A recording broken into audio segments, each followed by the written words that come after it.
आप सभी को भाई दूज की ढेर सारी शुभकामनाएं। चलिए आज हम लोग एक कथा सुनते हैं। एक बुढ़िया माई थी, उनके पास 7 लड़के और एक लड़की थी। लड़की सबसे बड़ी थी, उनकी शादी हो गई थी और बुढ़िया माई जब अपने बच्चों की शादी करती तभी एक काला नाग आता और उनको डस लेता और उनकी बहुएं वहीं मंडप में ही विधवा हो जाती। ऐसे करते करते उनके 6 बच्चे की शादी हो गई। तब लास्ट में एक आखिरी लड़का बचा, उसकी शादी नहीं हुई थी। उनकी बूढ़ी माँ अपने बच्चों के मर जाने से रो रो कर अंधी हो गई थी।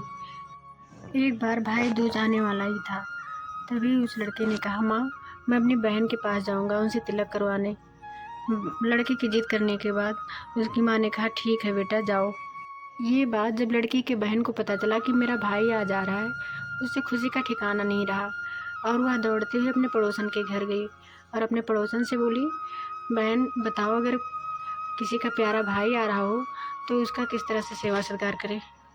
उसकी पड़ोसन ये बात सुनकर जल भुन गई और वह बोली, दूध से रसोई ले और घी में चावल पका ले। बहन को खुशी का ठिकाना ना रहा और वो आकर ऐसे ही करने लगी। भाई उधर से आ ही रहा था, तभी उसको रास्ते में एक काला नाग मिला और वह भाई को काटने के लिए तैयार।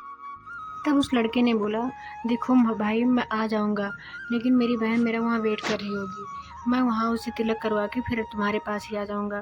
तब तक नाग ने बोला, क्या आप मुझे मूर्ख बना रहे हो? आज तक कभी ने ऐसा किया है कि अपने काल के पास फिर वापस दोबारा आए हो? तब उस लड़के ने कहा, भाई अगर आपको यकीन नहीं हो रहा है तो तुम आओ मेरे झोले में बैठ जाओ और तुम भी मेरे साथ चलो। और फिर उस लड़के ने उस नाग को अपने झोले में रख लिया। वह अपनी बहन के घर पहुंचा। उसकी बहन कुछ देर तक बाहर नहीं निकली। फिर उसका भाई बुलाया, बहन जल्दी बाहर आ, मुझे भूख लगी है। तब बहन ने अपनी सारी बातें बताई। उसका भाई बोला, अरे पगली, कोई दूध से घर लीपता है? तुम गोबर से रसोई लीपो और दूध में चावल पकाओ। फिर बहन ने अपने भाई के कहने के अनुसार ही किया। फिर भाई और बहन दोनों भोजन किए और भाई को बहुत तेज़ी से नींद आने लगी। तभी उस बहन के सभी बच्चे स्कूल से आ गए और वो मामा के पास पहुँचे। बोले, मामा आप मेरे लिए क्या लेकर आए हो? तभी उनको उनकी साइकिल में एक झोला टंगा हुआ दिखाई दिया।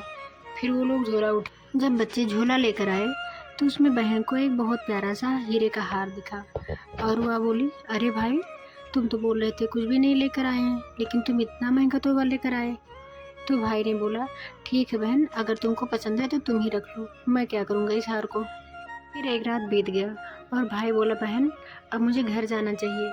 तब बहन ने सोचा कि क्यों ना अपने भाई को कुछ बना के हम देते हैं, और उनकी बहन ने बाजरे के लड्डू बना के अपने भाई को दी और बोली, भाई रास्ते में इसको खा लेना।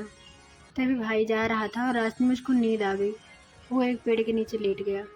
तभी उस बहन के बच्चे ने बोले, माँ मुझे कुछ खाने को दो, मुझे भूख लगी है। तब उनकी बहन ने कहा, बेटा अभी तो खाना नहीं तैयार है। फिर बच्चे ने कहा कि माँ वही लड्डू जो आपने मामा के लिए बनाए थे, वही लड्डू ही बचा हो दे दो मुझे। उनकी बहन ने कहा कि जाओ देखो। माँ ने कहा, जाओ देखो चक्की में कुछ बाजरे पड़े होंगे, ले आओ उसी का लड्डू बना देते हैं। बच्चे दौड़ के गए और वहाँ से भागते हुए आए। माँ उसमें तो नाग के हड्डी पड़े हैं। बहन ये बात सुनकर परेशान हो गई और वो भागते भागते अपने भाई के पीछे चली आई। वह सभी से पूछती, क्या आपने कहीं मेरे भाई को देखा है? तभी एक औरत ने बोली, हाँ देखो, एक आदमी पेड़ के नीचे लेटा है, हो सकता है वही तुम्हारा भाई हो। बहन दौड़ के अपने भाई के पास पहुंची और बोली, भाई क्या तुमने वो लड्डू खा लिए? भाई बोला, नहीं बहन, तुमने तो एक लड्डू दिया था, उसके लिए भी मेरे पीछे आ गई। फिर बहन बोली, नहीं भाई, वो लड्डू मुझे दे दे। बहन बोली, भाई मैं भी तेरे साथ तेरे घर पर चलूँगी। भाई बोले, चल ठीक है तू। भाई बोला, चल बहन तू भी मेरे साथ चल। तब तक रास्ते में बहन को प्यास लग गई और वहाँ एक तालाब दिखा। भाई बोला, बहन तू जाके वहाँ पानी पी ले। तब बहन वहाँ गई। वहाँ एक बूढ़ी दादी बैठी थी। फिर उसने पूछा, दादी आप यहाँ क्यों बैठे हो? उसने बोला, ये आपको जो 6 शिले दिख रहे हैं, ये शिला एक बूढ़ी औरत की कहानी है। इसमें उसके 6 बच्चे दफनाए गए हैं। अब की बार उसके 7वें लड़के की बारी है। उसकी शादी के बाद भी उसको भी यहाँ दफनाया जाएगा। उस लड़की ने पूछा, दादी माँ आप इसका उपाय मुझे बताएंगी? तब उस बुढ़िया ने उस लड़के को सारे उपाय बताए। फिर वो लड़की एकदम पागल की तरह आई और अपने भाई को गाली देने लगी। ये देखकर उसका भाई परेशान हो गया। वो बोला, ये मेरी बहन को क्या हो गया? दोनों लोग घर गए। फिर उसके बाद उस लड़के की शादी होने को आई। तब ये लड़की बोली, सबसे पहले मैं मंडप में बैठूंगी। फिर सब लोगों ने कहा, इसको क्या हो गया, ये तो पागल हो गई एकदम। तब सभी लोगों ने मान लिया। फिर उस लड़के की शादी हुई। उस लड़की ने अपनी भाभी से बोला, भाभी देखो, अभी तक तो मैं अपने भाई की रक्षा करती रही, लेकिन अब तुम्हारी बारी है। उसकी भाभी समझ गई। अभी मंडप में एक नाग आता हुआ दिखाई दिया और उसकी बहन उसको एक बोतल में भर ली और बंद करके रख ली। फिर तब तक नागिन वहाँ से फनफनाती हुई आई।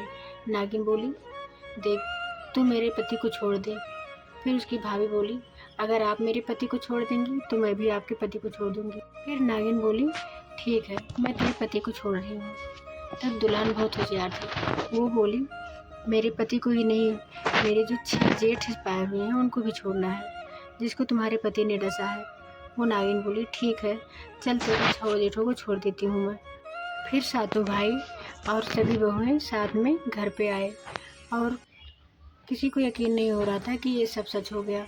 उस दादी माँ को तो कुछ दिखता ही नहीं था। उसको पता ही नहीं चला कि मेरे सारे बच्चे घर आ गए। तो फिर किसने बताया कि देखिए, आपको आपके सातों बहू और सातों बच्चे वापस घर आ रहे हैं। तभी दादी को यकीन नहीं हो रहा था। वह बूढ़ी औरत बोली कि अगर मेरे आँखों की रोशनी आ जाती तब फिर मैं अपनी बहू को आराम से देख पाती। मेरे घर में तो सब सारी लक्ष्मी वापस आ गई। तभी सातों भाई अपनी बहन को ढूंढने लगे। फिर उन्होंने देखा कि उनकी बहन एक रूम में लेटी हुई थी। वो अपनी बहन के पास गए और उनको सारी बातें बताने लगे। फिर वो लड़की, कुछ दिन बीतता गया, धीरे धीरे टाइम बीता और वो लड़की बोली, अब माँ मुझे घर जाना है। उसकी माँ बोली, ठीक है बेटा, अब जाओ, बच्चे इंतज़ार कर रहे होंगे। वो लड़की जब अपने घर जाने लगी तो उस बुढ़िया औरत की सारी लक्ष्मी उसके पीछे पीछे जाने लगी। उस बुढ़िया औरत ने कहा, बेटा आपके साथ तो सारी लक्ष्मी भी वापस जा रही हैं। तब उस लड़की ने मुड़कर पीछे देखा, बोला, जो मेरी माँ ने मुझे दिया है बस उतना ही मैं अपने साथ ले जाऊंगी। उसने सारी लक्ष्मी को वापस कर दिया और इसी तरह से एक बहन ने अपने भाई की जान बचाई और इसी तरह से उसने अपनी बहन होने का फर्ज निभाया। तभी से हम लोग भाई दूज का पर्व बहुत अच्छे से मनाते हैं।